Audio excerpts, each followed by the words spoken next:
Alrighty gang, I'm sorry this has taken so long, but we finally got these little gauge pods available for you.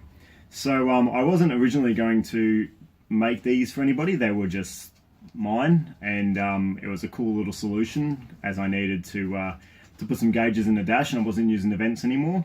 But I've had so many people hit me up and really keen on getting a set of these, so I thought, you know, why not? Let's help out some other people building XLs.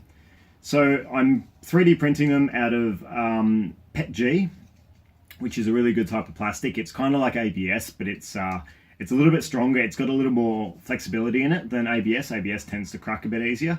It's also really good heat resistance. So I print this at like 260 degrees. So in a car on a dashboard, you know, you're rarely going to get over 100 degrees. So you're not going to have any problems with it melting or anything like that. They do have the print lines in them, you can see, which is just a byproduct of a 3D printer that isn't like $10,000. You know, I have a printer I built myself that is, it's not bad, but you know, for a race car, I think it's definitely good enough quality. I've also rounded off the edges. I've got one of the old ones here, which was my original design. You can see how rough the edge is, and it's all square and shitty. And then now this one is all nice and chamfered and smooth, which is cool. So basically in the kit, you get the two pods. On the inside, we've got the screw holes for both sides.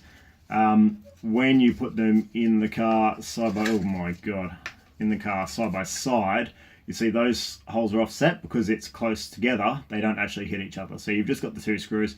Honestly, the way we fit these, you don't really, the screws are just there as a bit of security. They don't hold it in. It's how you file it down. It holds them in and fits them in properly. So I'll show you how to fit them. Obviously, I've already got mine in there, so I can't really read you all the holes, but I'll show you the best I can on how to fit them.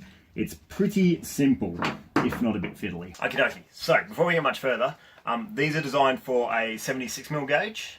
I've tried them with two different styles of gauges. I've tried them with the ones in the Sora and the ones in here, and they both fit pretty well. However, if you're finding they're a bit loose, you might need to just put a bit of tape around the outside of the gauge to make it tighter, or you can just sand this back a little bit to, if it's a bit tight, to get in, okay?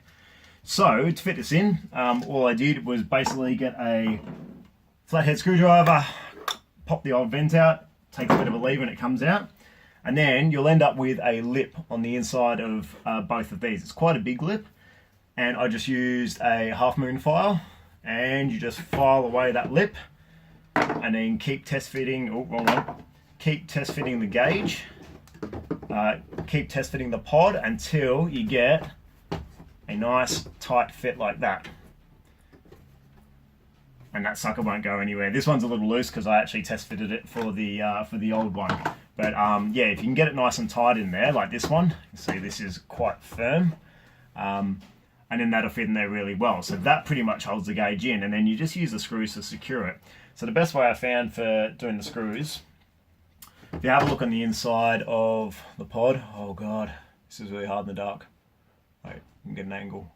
Can we get an angle? Okay, you got the little, here, that might help hold it the right way around. So we've got little indents in there. So you just got to make sure that whatever screws you use, the head, when pushed all the way through that hole, won't scrape on your gauge when you're pushing it in, okay? So I've got a couple of different types of just little dome head screws, and they fit in there fine. So you just pop your pod in there, get it sitting where you want, and then I just got the screw,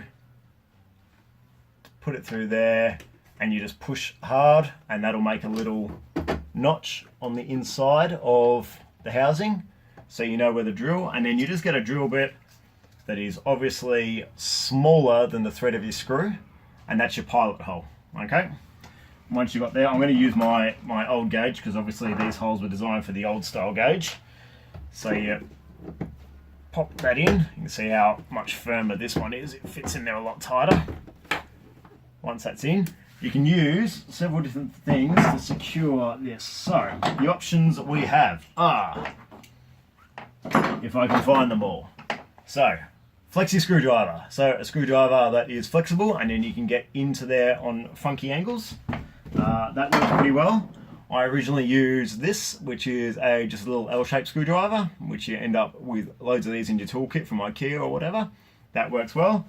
Or what I've been using this time, which worked really well, is just a little ratchet with a screwdriver bit on it.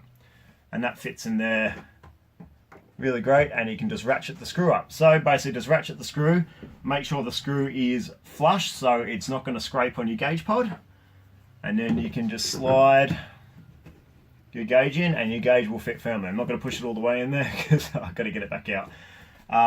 But yeah, that fits really well. I'm going to just take this off the tripod. But yeah, that fits great. They're both angled down, so when you're in the driver's seat, they're both angled towards you, which is a nice little touch. But yeah, it's a good little solution for getting rid of these vents because we don't need them, and for being able to use your gauges. If I get enough people interested in a 52mm gauge, I can make these in a 52. I'll just need a gauge to try it out with, because even though these are supposed to be 67, they're actually more like sort of 65.5, 66mm. So if I wanted to fit tight, I'll just need a demo one. But yeah, hopefully that makes sense. It's a pretty simple way to do it. When you drill your holes, just kind of get in there on an angle, just drill it the best you can. And once you've got a bit of a pilot hole, because it's not that thick of plastic, your screw will go in there fine and all fit. And then your gauge pods are held in. And then for your cables, for these guys, you'll just need to drill a hole in the back of, so you can actually get in underneath and just drill a big hole and then run your cables up through there and they'll run into the back, which is super duper easy. Cool. If you got any questions, just give me a holler. I'm always on Facebook or YouTube or whatever. And yes, I'll put them up for sale with a price, but the price is going to be cheap. These take about 4 hours each to print. So it pretty much takes me a day to print a set. And I'm just sort of covering cost of the materials, cost of maintenance of the printer, and then any dollars I get on top of that will go straight into the nugget so I can finish this thing. Cool. Alright guys, thanks for watching.